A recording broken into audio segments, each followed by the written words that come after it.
I'm J.R. Phillips. I'm the one that won't shut up, and yeah, you can't make me, okay?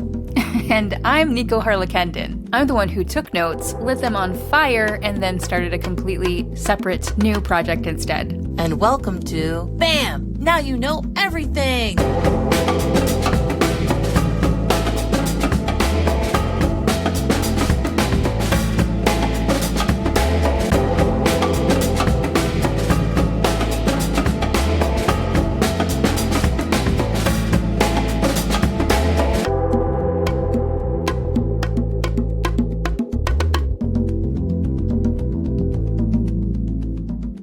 Last night, I fell asleep to the sound of human screams and alien distortion, which can only mean one thing. I was watching The Fourth Kind. Thank you, Jess. And meanwhile, you were getting freaky watching, since the last episode, some weird Hellier stuff. Yeah, and it got so in my head a little bit. I rewound and took a video of the documentary, making sure like my eyes weren't deceiving me. So my eyes were, in fact, deceiving me, or my brain was not remembering something, you know? Yeah. And when we dive deeper into it, I'll explain it. But I'm definitely hooked. So I need to know. can't wait to hear more about it. Quick plugs. Jess, what are you working on? All right, well, you know, it's kind of like Groundhog's Day, I feel. I'm still working on where magic is made. It's going great. I'm happy with where everything is. I also did my final edits for your next anthology. I was going to say that's new, yeah. Titled Leeches.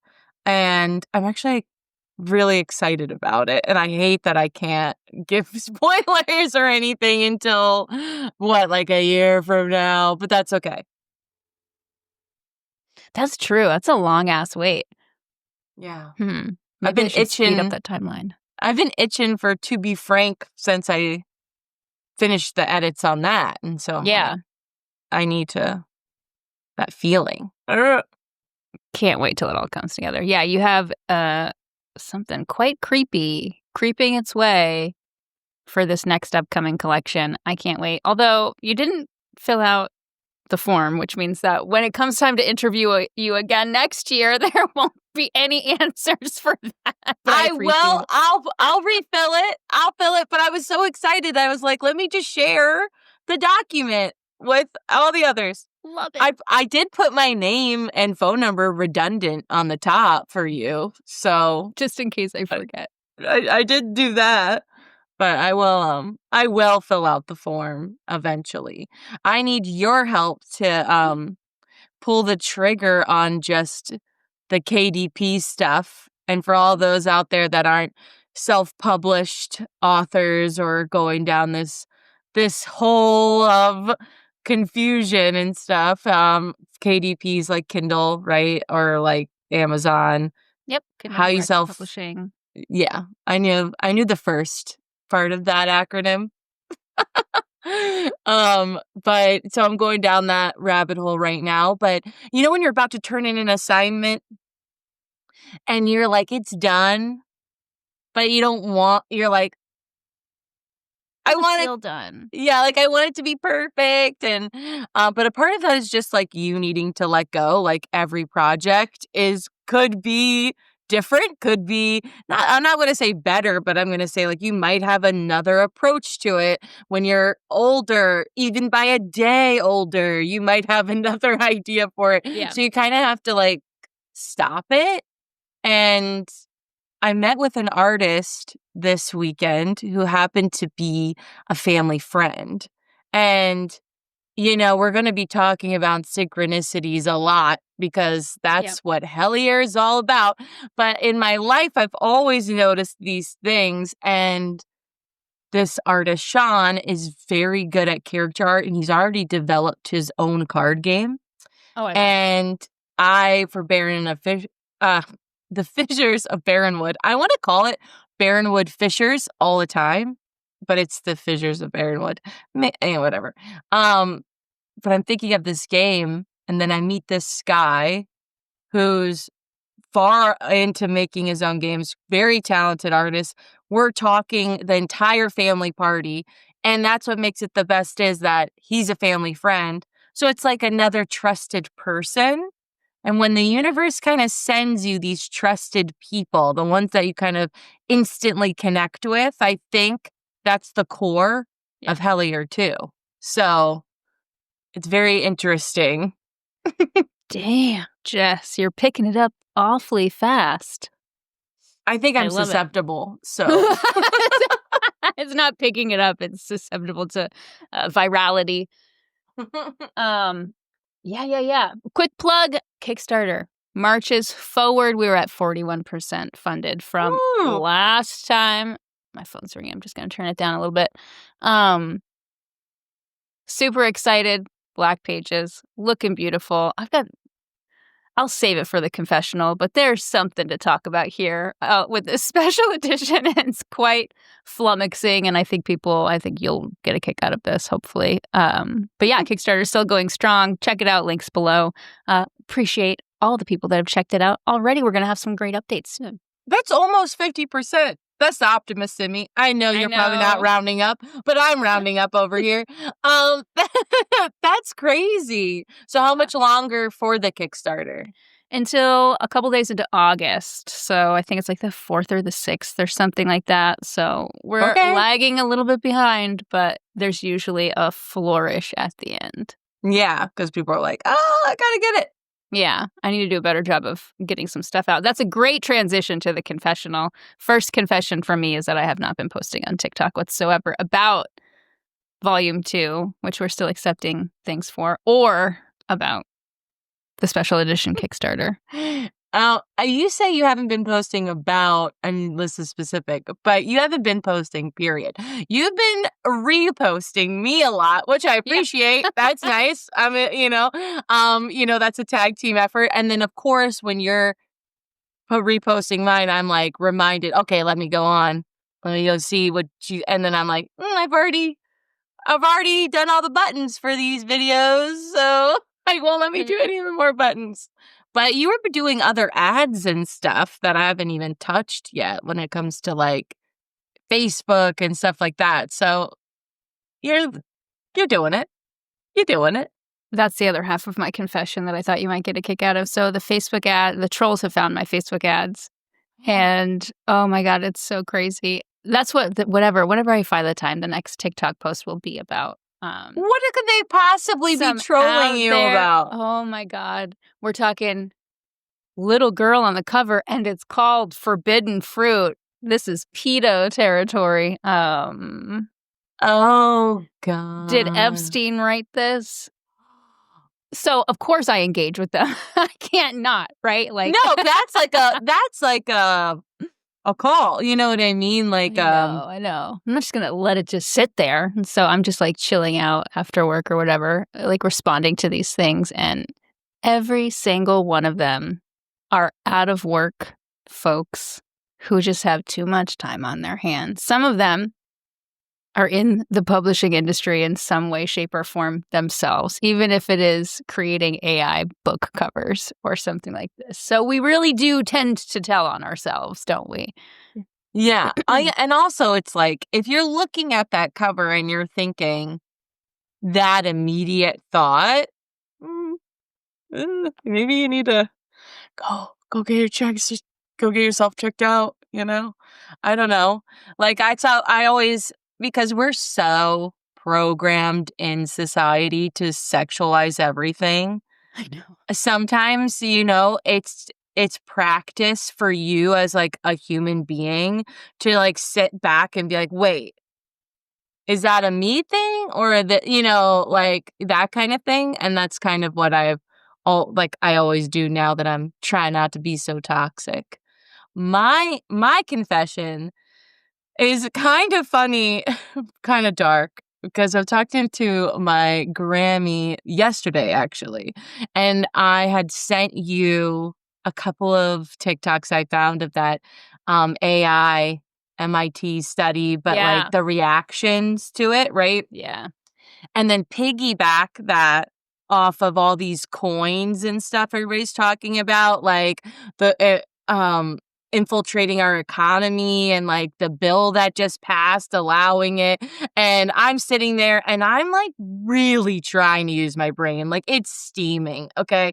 I'm like, I don't understand because we're moving so rapidly, it feels that I'm like, my confession is there's too much information twisting around a heart of an issue, like with the AI, because then you hear about the environmental impact too, which I don't know why I was sheltering myself from that whole thing too. But then I'm like looking at like 10,000 gallons of water for one generative piece. And I'm like, what is happening? And then this is my Grammy.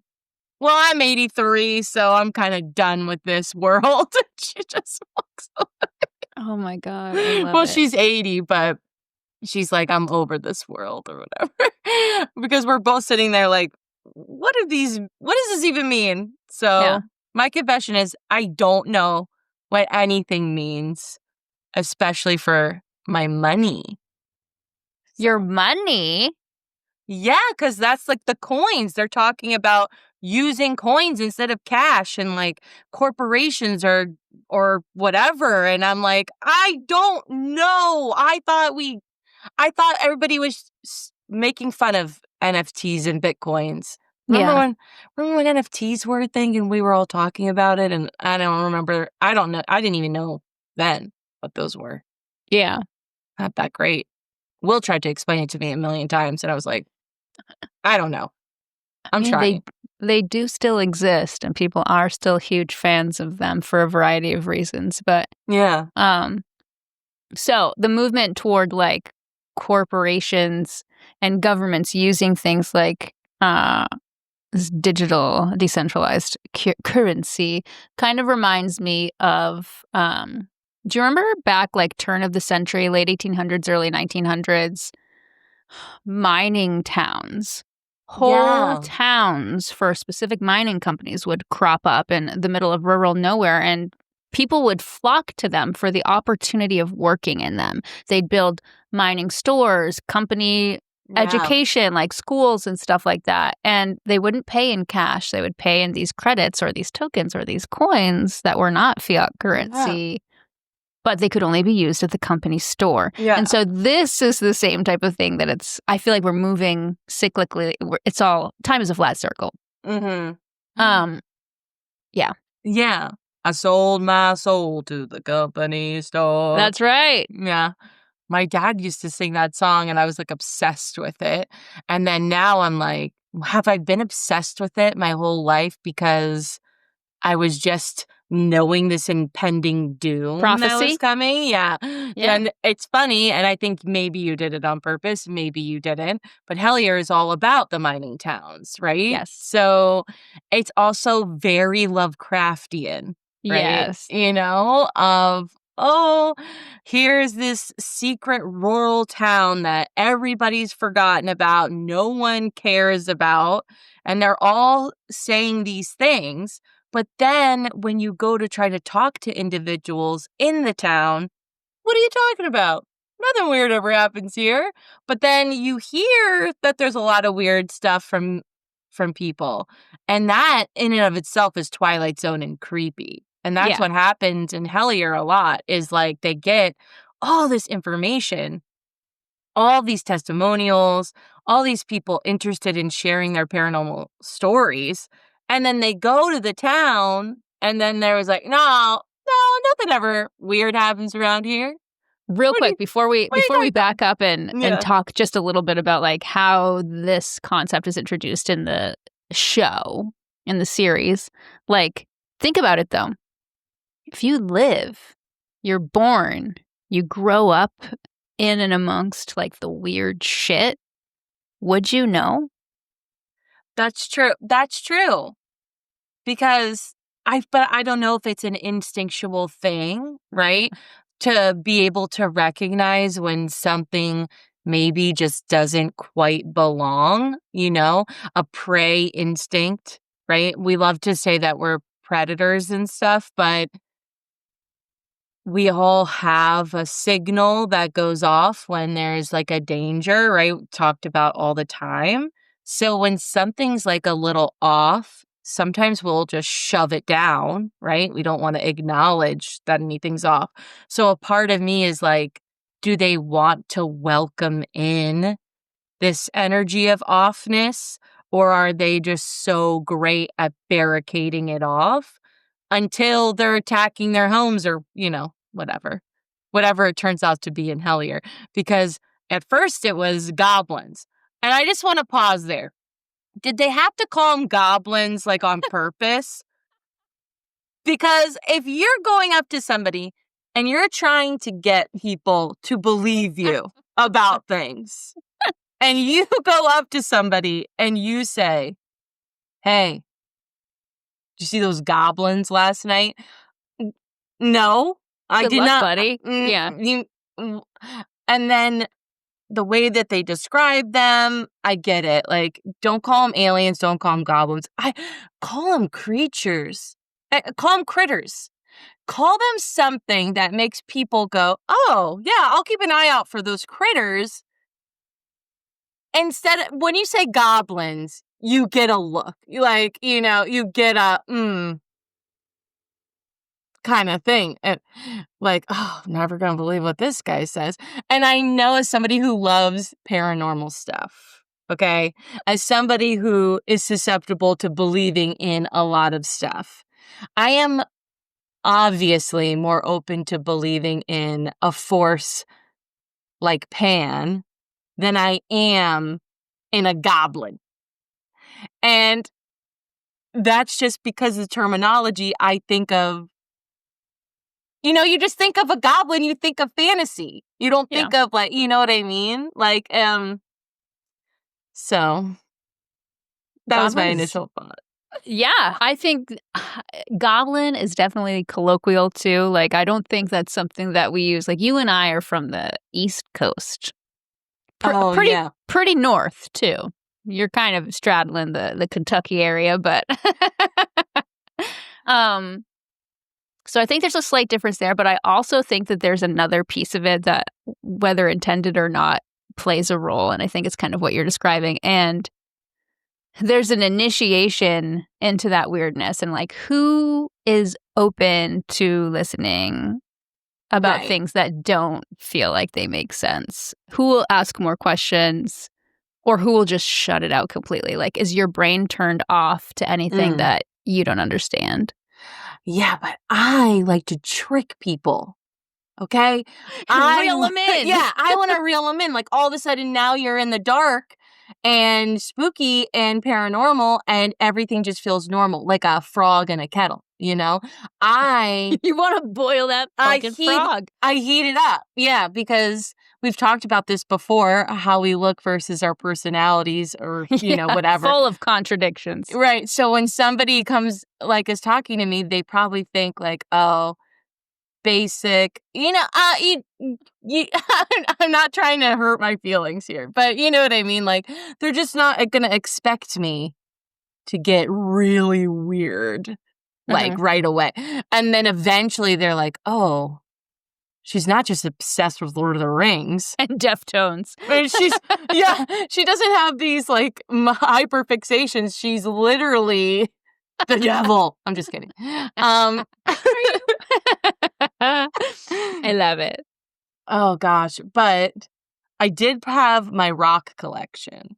Yeah, dude. Because I know that I kept talking about, I'm just going to show you my little lifesavers rock collection. Yeah, I love that. Lifesavers. Because I talked about my rock collection on a live earlier this week because somebody else was talking about how much they like rocks. And I was like, well, I was just talking about my rock collection. So I feel like I needed to bust it out a little bit. Yeah, show your I'm going to show bona fides.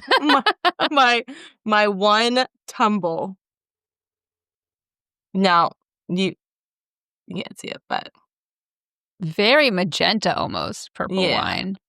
Cool. It's funny because it's darker on the camera, but anyway, proof that I had a rock tumbler. You aren't just stealing the valor of the nerds. Okay, Uh-huh. But it made Yeah. me start thinking I need to like switch out my altar a little bit after watching Hellier, just like a little bit. Maybe take my amethyst off of there and let it kind of recharge a bit. I love think. this. So yeah, what did you feel about Greg and Dana for the listeners? You know, we told them to watch episode 1, but what were your vibes? Spoilers, light spoilers ahead for the beginning of Hellier. It's been out for a while. Go watch it. I thought they were very genuine in their delivery of facts and things, certain things. It did have me questioning my own self of like, why am I so open to certain people's rituals and my own rituals, but when I'm watching somebody do it on a camera, I'm automatically like, I don't know about this. Okay. Why does this feel so performative? Right. And like, I know in a sense, all rituals are performative. You are literally, you're literally performing a ritual.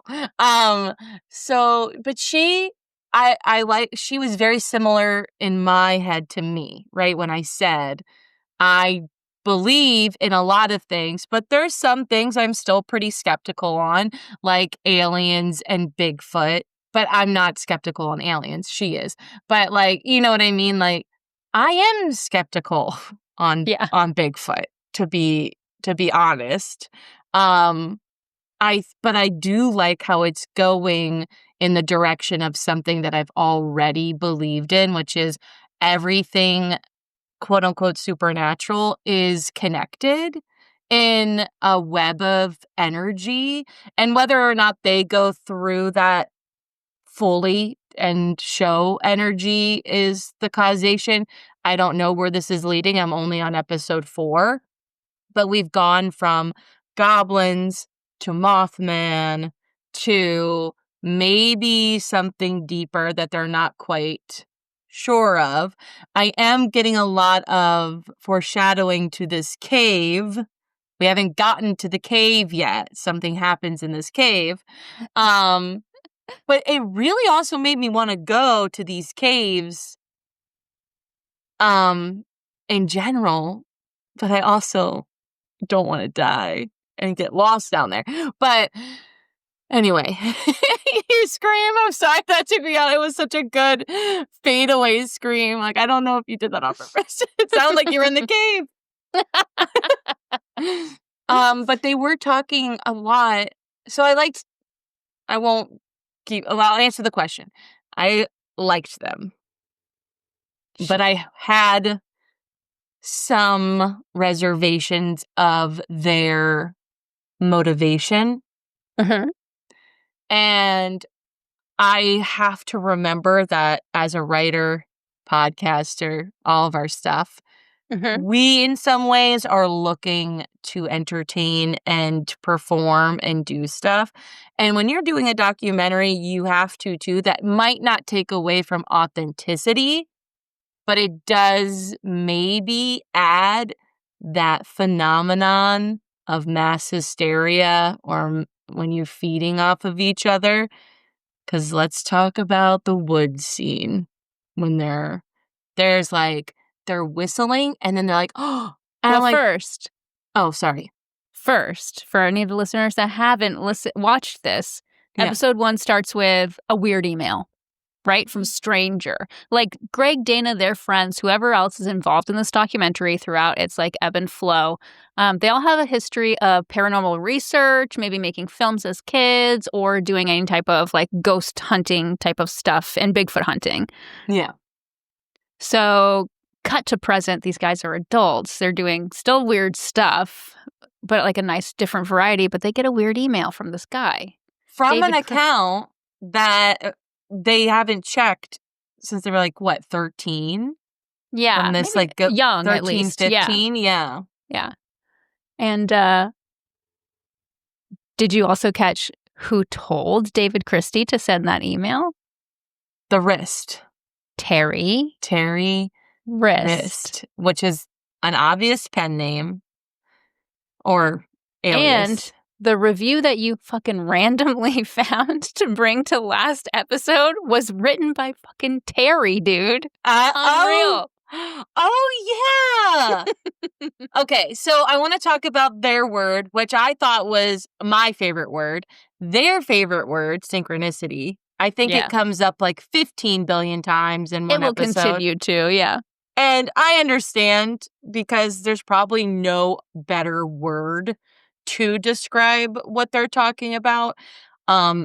Because we've talked about it just between you and I of our lives becoming that way. You know what I Yeah. mean?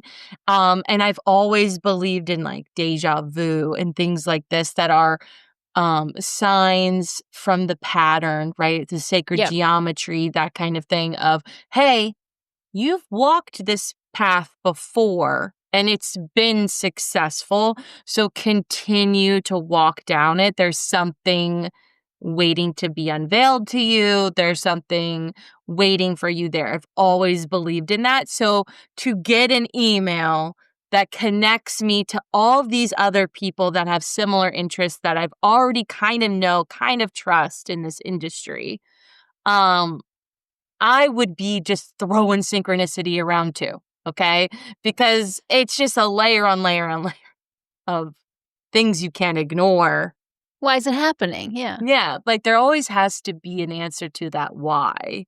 And I do love all of the X-Files. Like every room they go in is like, Yeah. I want to believe what's out there. Like all this stuff. And I'm just like, oh, I do love it. I love the whole vibe of it right now.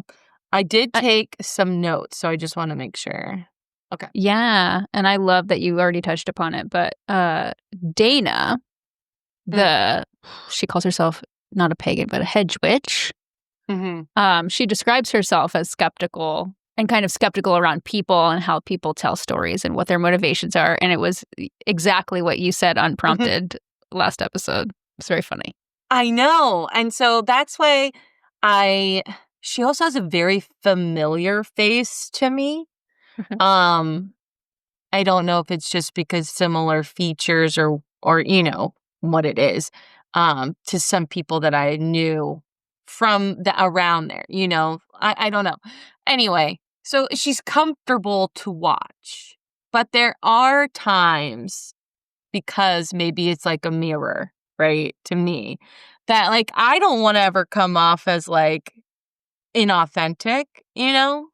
So anyway, I thought her ritual with the candles was very interesting and very real feeling. But when they're in the woods, this is the part it loses me. All right, take us bit. away. They're Okay. investigating this weirdness solicited by email from a stranger states away. Right, that they can't find. And they end up doing this ritual outside of the cabin, which is 30 minutes or 20 minutes outside of Hellier, right? So they're in the woods and they're just trying to commune. And just because you think you're communing with whatever you believe doesn't mean you're communing with that entity. So if I am in the forest, right, I'm surrounded by trickster energy. That's just the way it is. So if you're going to light candles and invoke yourself, they kept saying, I am open, come on up, I am ready, you're invited. And I'm like, don't just be saying that in the middle of the woods. I knew it would freak you out. I knew it would freak you out. And when you're in the Appalachia and you're hear a whistle, the number one thing you do not do is whistle back. That is what they say. Just like how none of the people, when they investigated and they heard like the crying from the cave, all of them are like, no, I didn't go in there, because that's what you don't do that. You don't answer the call in the way. Now, of course, we all would be tempted to answer the call if you want to believe and you want to see and you want to go out there. So I don't hold that against them, but I was very nervous for them. Now, in all paranormal documentaries, I am with the skeptics whenever there's a branch cracking in the distance or they talk about hearing a whistle back and then I don't hear the whistle, but they did, but the microphones didn't pick it up or something. Because I rewatched. I went back, was like, let me hear these damn whistles. Rightly so. Mhm. Yeah. And I didn't hear any of the whistles. That as we go further into it, they do end up using the spirit box in the same scene, kind of after, in the same chapter. And I thought that was very interesting. Would I have liked them to prove how soundproof those headphones are? Yes. But having experience with drummers and knowing how powerful those headphones are, it took a lot of the skepticism out of me because I was like, first of all, Connor's a man with headphones on, and you know what I mean? Catholic. And Catholic. Catholic using a spirit box? I know. That's cool and a little crazy from my world. Yeah, love it. But there's the way that the conversation went, it was very interesting. Now, the part that I got really spooked out on, it was during the spirit box, and he's doing this conversation, and the camera work, right? So good. It's so good, and Carl Pfeiffer is so good. You have one guy who's in it, Carl, that is in the scene, and there's this other camera guy that you never really see, so I kind of forget that he's hired there, guy. Yeah. right? So the whole time, I'm like, how are they getting this footage? I'm like, what's happening? Anyway, during the spirit box, all 4 of the main people are within the view, and then they're going back and forth between camera angles, one from Connor's front while he's zipping along the radio channels, and one from his profile. It goes to the one facing him, and it's a really spooky part where it keeps saying, "Are you ready? Are you ready? Are you ready?" And they're like, "Yeah, come on up, come on up." And I'm like, stop telling them. Now you're inviting them onto your porch. What? I don't understand. The tension. And I see a pair of feet stepping next to Connor. I forgot the existence of the cameraman. So I was like, oh, someone's about to come up and murder Connor. I forgot I was watching a documentary. I thought I was watching a murder mystery all of a sudden, coming out cloaked in the night. But so I rewatched it. And then the skeptic in me is like, oh, that's the guy that's been making all the noises. Look at it. It's got feet. They forgot to edit the feet out. I got to send this to Nico. This big doofus is clunking his feet around. Yeah, pretty much. I was like, this is what's happening. And then, of course, it turned out, obviously, they kept saying team of 5. So my brain was playing tricks on me. Yeah, so. That's okay. That's okay. You were in it. I love that you were in it. I have ever been in it, too. I've watched it so many times. But yeah, that scene's so good. I thought you were only going to watch one episode, but so I'm not quite sure where 4 ends. Do you remember the last thing? Were they talking on the phone to a friend? Where does 4 end? Okay, yeah. So I've seen the part where they were talking to Tyler, another new guy investigator, which was also really interesting. I think he's going to be an interesting personality compared to the rest of them. Now, when I'm watching something, I like to see how people interact to each other and to new energy, right? And I think Tyler is a threatening energy to some of them, not in a mean, evil way, but in a spotlight kind of way, or a fear of them getting pushed aside by him. but he comes in and he has this story for Synchronicity that isn't as, is this a word? Synchronous? Synchronistic? Synchronistic. Whatever. I won't do it. It just wasn't as powerful of a story. It was like anticlimactic compared to all of the stuff that they had gone through and all of their smirks around the table, but then none of them filled Tyler in, like, Yeah.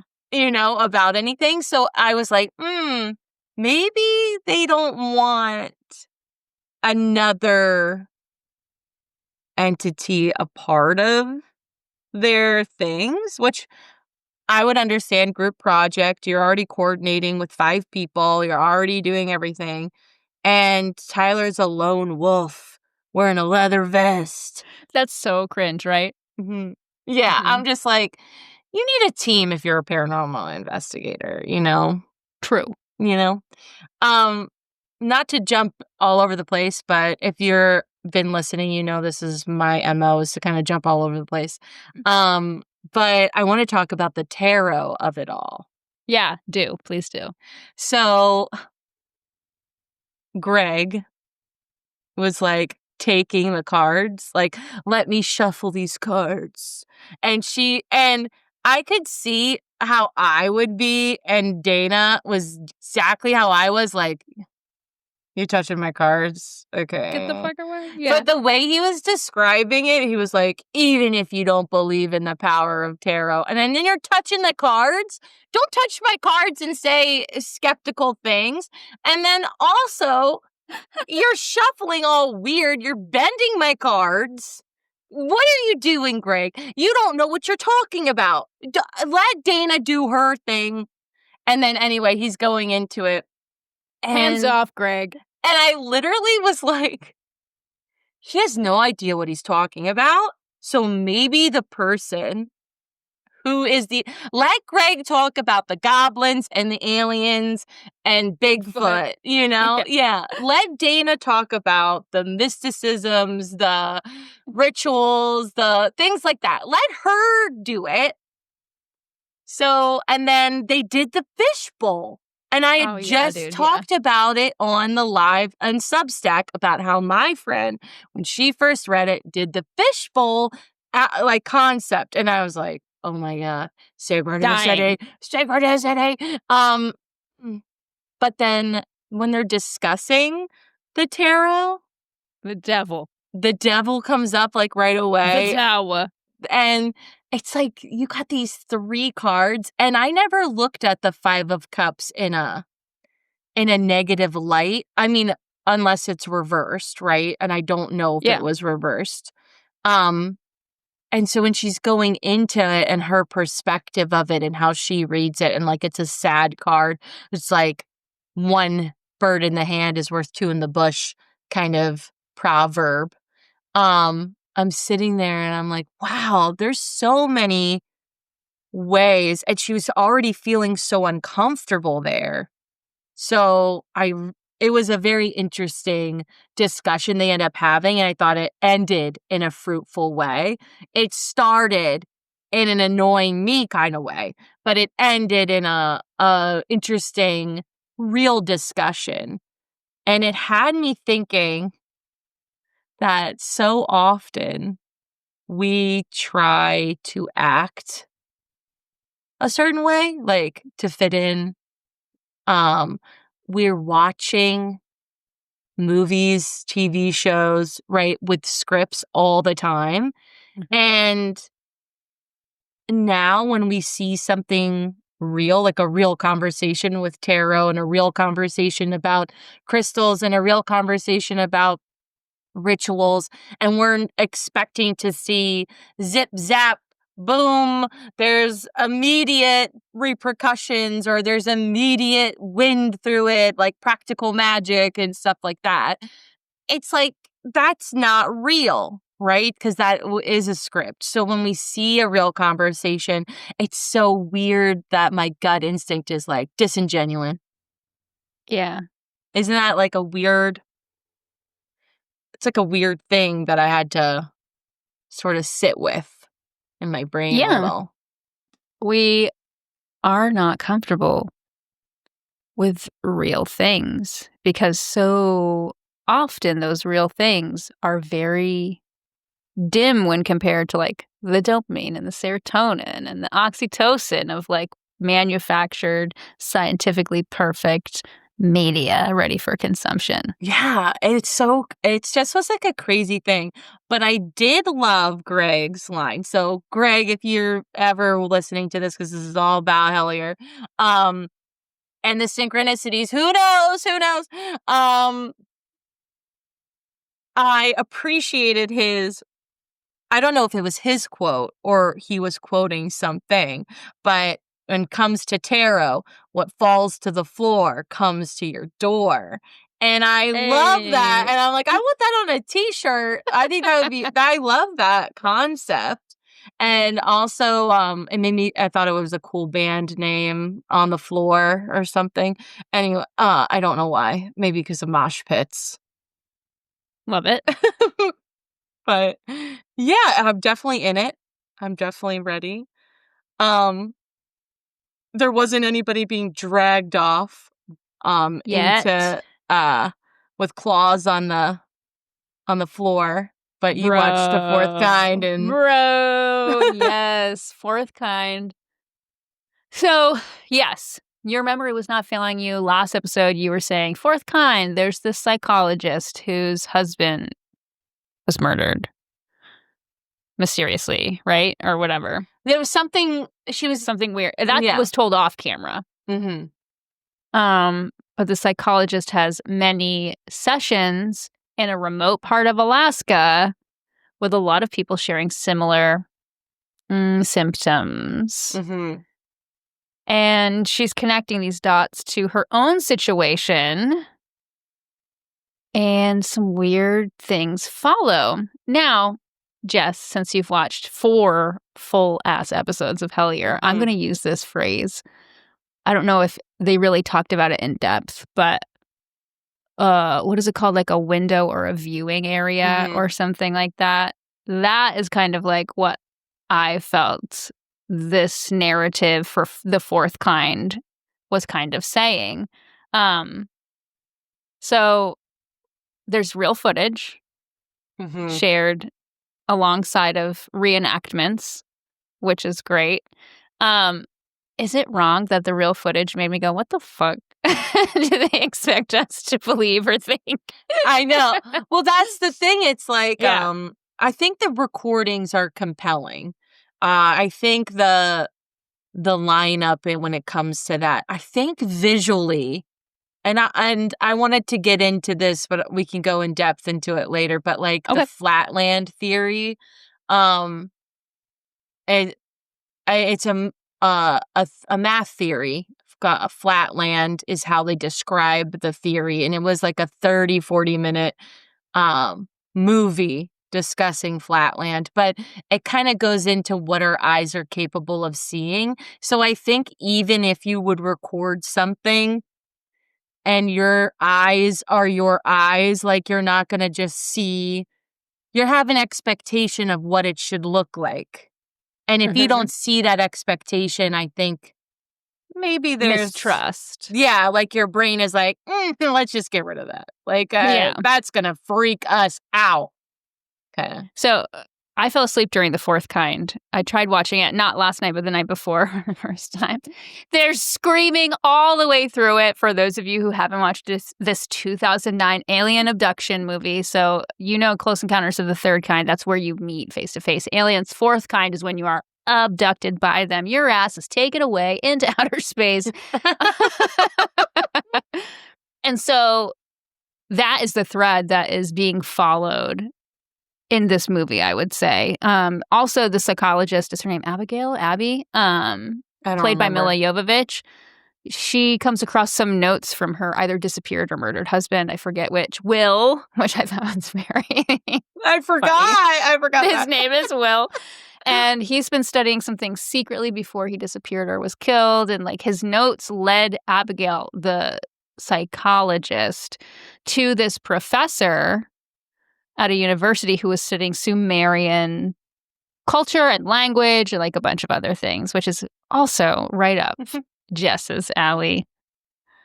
And he is able to help her translate some weird shit that's being picked up and otherwise made no sense of from these recordings from her sessions with her patients, right? Who are experiencing weird screen memories, like these memories covering what real abductions are happening, the real alien shit with the oily eyes and the lipless mouths. I think that's a Hellier quote. Yeah. Describing those goblins. So the screen memory, I think, is really important to note, which is this owl, this very specific dark-eyed barn owl. And it makes everybody so uneasy, and I love it so much. Yeah.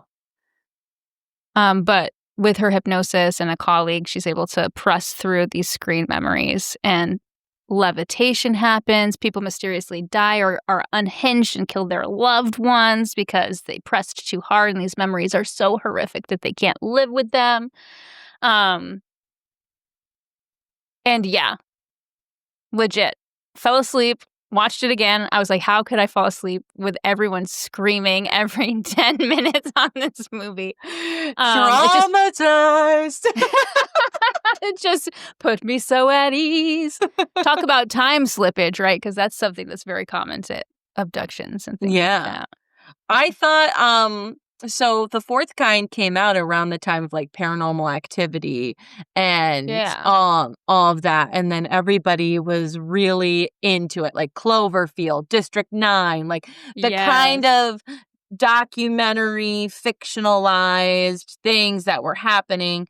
But the fourth kind of went a step further because it was based off of these real journals and these real experiences and things that they found. But of course, dramatized because it's a movie. But my sister is still petrified of owls after watching that movie. Like, she is uneasy with owls. And my sister is a very big sci-fi, aliens, space. Like, I like loving all of that stuff. So for her to get so freaked out, I just was not expecting it because it's usually not like that when it comes to aliens for her. Interesting. So it was very interesting. But I just remember, and I think it's the audio in me, the audio file in me. I don't know. Insidious did this to me too. The baby monitor versus her tape recorder when it's in the fourth kind. You have the tape recorder going and it giving you information the whole time in the fourth kind, and it progressively gets louder, more unhinged, more like, gargled. And in Insidious, the same thing happens with the baby monitor when she's like walking around the house and she's just hearing, I want it, I want it, I want it. And then it gets like progressively louder. And then I remember those are the parts of scary movies that linger with me. It's not the slasher of it all, right? It's not the murder of it all. It's not the dark figure in the corner of the room. Like, yeah, that's like, ooh, it's the whispers and the actual haunts of like, you're being watched, you're being observed. Tension build. Yeah, you're never alone is kind of like the vibe both of those movies give. And Hellier. Well, in Hellier, they also talk about, I'm sure they got to it by this part already, but they've mentioned ultra-terrestrials, because you said they mentioned Mothman. So John Keel also wrote ultra-terrestrials. I think he coined it. Think about that. Should that hypothesis be true, we are never alone because they're not somewhere else. They're in between our dimensions. They're beside our dimensions. They're in our dimensions and not, like you were saying, within our perception. Yeah. So do you know about the Flatland? It was very popular discussion, I think, a long time ago, like 80s-ish. Yeah, I wanna don't think say. so, but I was immediately like intrigued by it because I'm constantly calling anywhere outside of New England Flatland and like making fun of Flatlanders. And flat earthers, people that believe this earth is flat and a disc and whatever. Maybe, but Flatland, that's what I associate Flatland with. People who aren't maybe Used up to to the task of altitude? maybe aren't up to the task of like managing in the mountains. Oh, yeah. Okay, so Flatland is like talking about one dimension versus the second dimension versus the third dimension versus the fourth dimension, fifth dimension, sixth dimension, so on, so forth. So it's talking about the Right. stack. Right. So the way it's described, and they do it such a beautiful job even for kids to understand, though it's a theory largely discussed in logic math classes at like college level. So, and logic math is the only math that I succeeded in because it was words and arguing, and I'm good at that. So I was like, I can definitely flourish here. But so you have a straight line, right? So that's linear, one dimension. A straight line can only see flat things, right? Like it can only see on its one line. Boom, boom. So a two-dimensional object breaches its dimension. It sees it only as a series of lines because that's the only way it can truly understand what's going on. And the premise of this movie is the closer you are to a circle, the closer you are to divinity. The circles in this movie have higher status, right? It's a geometry movie. So Okay. you have to think of it in shapes. And you have this triangle and this square. And this triangle, of course, is nowhere close to a circle. And neither is a square, but a square is closer than a triangle in this world of politics shapes. This horrible caste system to geometry, yeah. And then his father, I think it's the father, starts explaining the dimensions, right, of like what you can see. So they, in Flatland, do not believe in the third dimension because when they're visited by anything from the third dimension, it looks like a circle because when it comes in, the edges all disappear. You only see the face of something. So this sphere has been visiting Flatlanders for centuries, whatever. I forget the whole lore of the thing. But because when he enters their domain, he just looks like a circle. So that's why they worship the circles because they're like, well, this guy who knows a lot is a circle. But anyway, that sphere comes down, visits the triangles and the squares, and kind of takes him on this adventure of like, you do not comprehend what you don't know yourself. So when we're living in our dimension and we're visited by things we don't understand, they're coming into our space and we see them as ghosts, as Bigfoot, as Mothman, as creatures, critters, whatever. And that's the sentiment of the paranormal to me. Because you can't see, because just like that circle or sphere, you're going to simplify it in your mind. But still be launched toward gnosis. And yeah, still be, you know? And it was just like a great, I learned about it, I think I was like 19, 20 in a college class, just sitting there. And immediately it became a religion for me. Like if somebody had to ask me what I believed in, we talked about transcendentalism, energies never dies, transferring of energy. You go back to the source, right? And also we don't know that source because we're Flatlanders. So, and then I'm like, I'll worship that. I'll worship Flatland. So what type of something wears the faces of Bigfoot and goblins and all of that jazz? Right. That's the question, right? Yeah. And also, why are they visiting our plane? Or are we here by accident? There's all these answers and questions to whys, and we've asked them since we were children. Like, where do we come from? How did that happen? How did Adam and Eve have all those babies? I don't get it. If you're any religious or anything, we're all asking those questions all the time.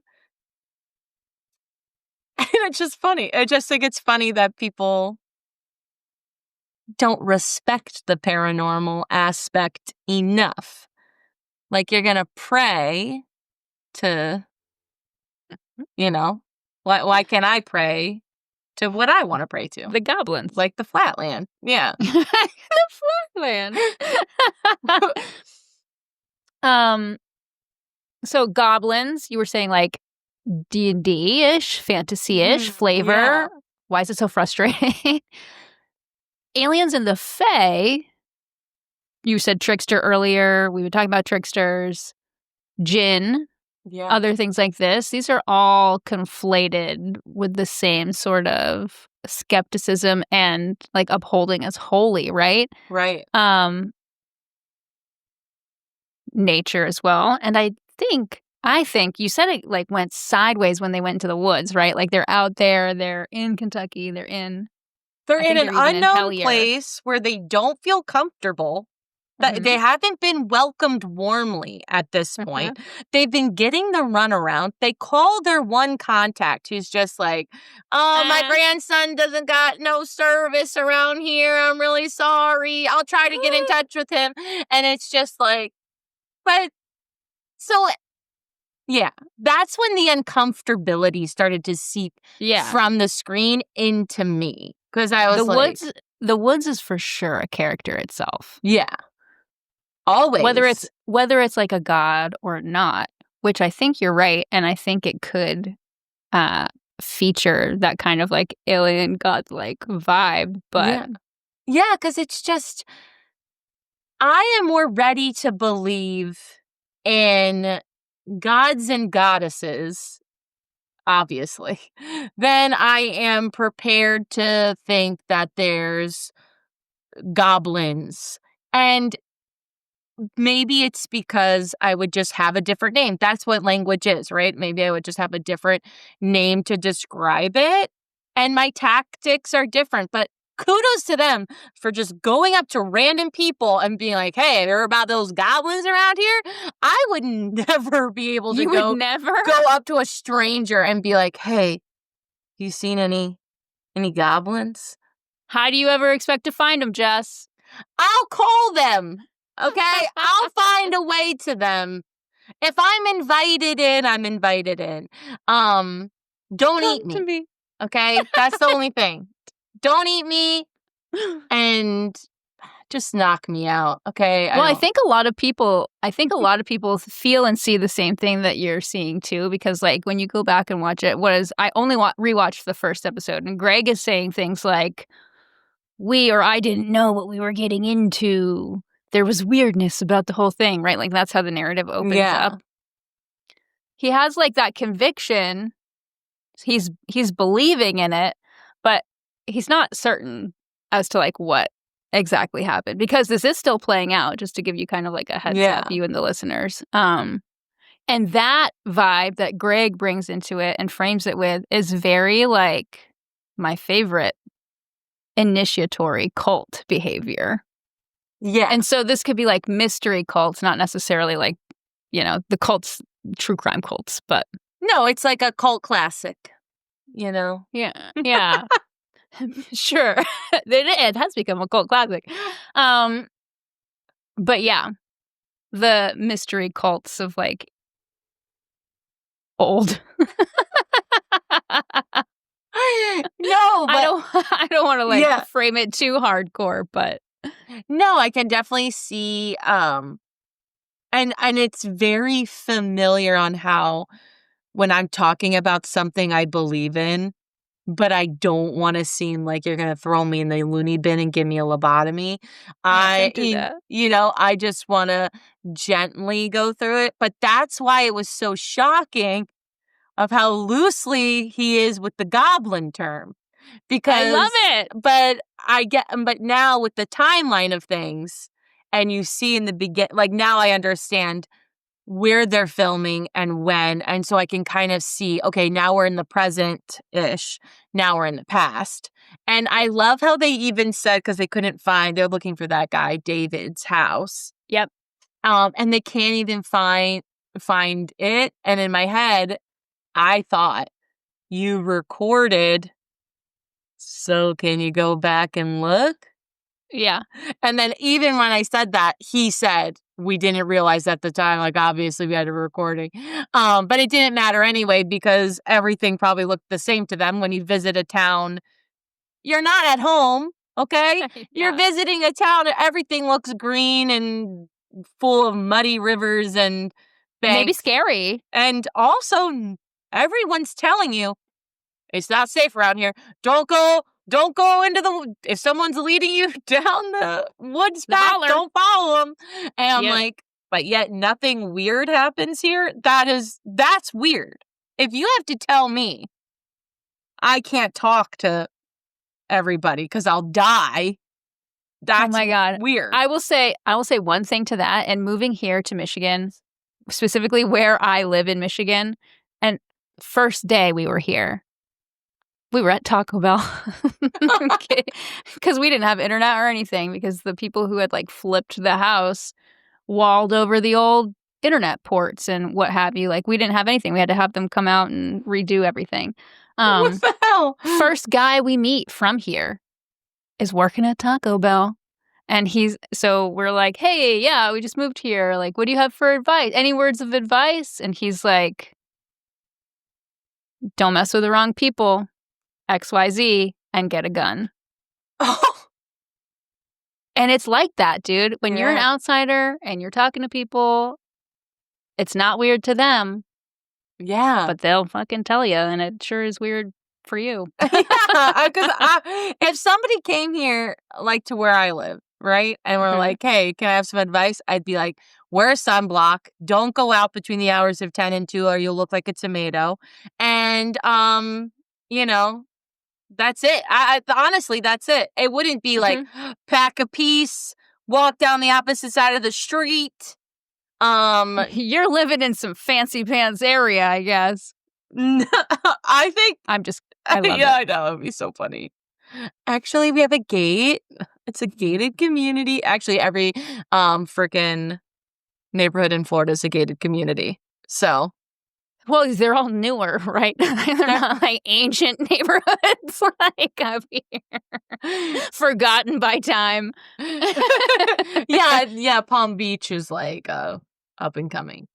All right. Yeah, pretty new. Last question for you. You kind of answered this already, but would you drive across country, across states for a spooky stranger's email? If I had a group like that, yeah, I would. If somebody emailed me, now don't everybody email me all at freaking once, but if somebody emailed me and told me I should come like check out this space, but the thing is, if I'm going to talk about my powers so candidly, Please. I look at a setting, like a picture of a house or whatever, I will dream about that. If there's energy there. So like last night, I literally dreamt about the woods. No. So, it's a little hard to remember what I dreamt because I slept so really weird and fitfully last night. I wonder why. I think a part of it may be Hellier, like, you're on the edge a little bit, anything paranormal, you're like, and when you're a sensitive person, it's like extra prickly, Yeah. But also, I think stress, too. So I'm so susceptible to stress. Putting the books together, preparing for all of our stuff we're doing, wanting to do a good job, quitting my job and my whole entire family wanting to have interviews with me about what my plans are, pretty much. Oh, no, You know what I dude. mean? So then I'm sleeping And I'm like, going into the woods? Yeah, I'll go into the woods. Give me some money. Give me some money.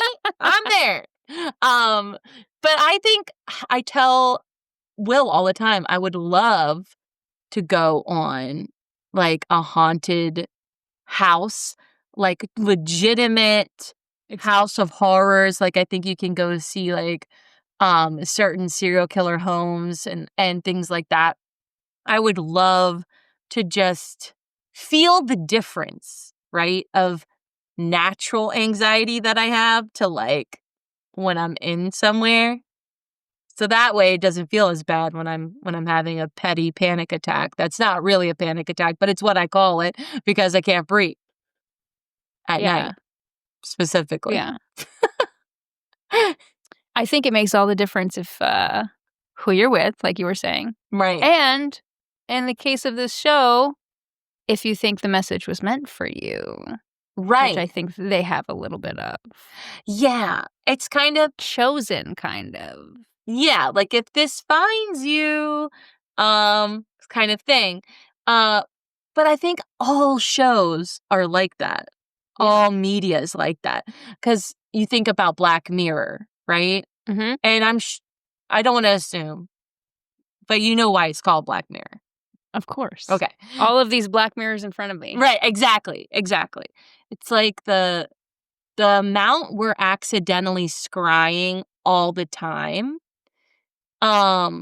is something that I think more people need to be aware of the power that lies within. We're not just addicted to screens because of the shiny lights and the noises that come from it and the chemicals that are released. It's not, they don't hurt, but yeah, but kids especially are susceptible to it because of how open their minds are. And that's why screen time's important out there. Okay? Screen time. Cut it off. Manage it. Limit it. And think about what we're doing to ourselves. I know. Because I had a headache the other day, right? I hadn't looked at a screen. Okay, I was like hanging out with my Grammy. I was just, by the pool. I had a headache. Go and sit in front of my computer. Headache gone. I'm like, I cannot get addicted to my computer the way I'm addicted to caffeine. But it's just kind of the way it is because we're so used to being in front of this great source of, technology. Thanks to Slam Lethal for the comment on Spotify. Not sure which of our dearest friends you are, but we appreciate the comment and that you listen on Spotify. So if you guys want to tell your alien abductee stories or anything else weird that flows in with this jazz as Jess wraps up Hellier and maybe even starts the Gateway tapes, because I did get her those. Oh, I did? Follow along. Yeah. Oh. You listened? Yeah, we'll go into that on another episode. I just listened. What a cliffhanger. I just listened to tape 1, and it was jarring how instantly relaxed I got. So. What about that tone at the beginning? Did it sound familiar or no? Gifted and Talented? It definitely sounded familiar, but I don't know if the familiarity stemmed from maybe I've been introduced to this concept or soundbite prior or not. So I'm like kind of letting it. I think that after I get through the introductory tape of like the first 30 minutes, I'll let things nestle in. But I don't want to be like, I'm trying to not assume I know it. You know what I mean? For sure. Because sometimes you trick yourself, So I'm just like, I definitely get a sense of familiarity, but I'm not for sure.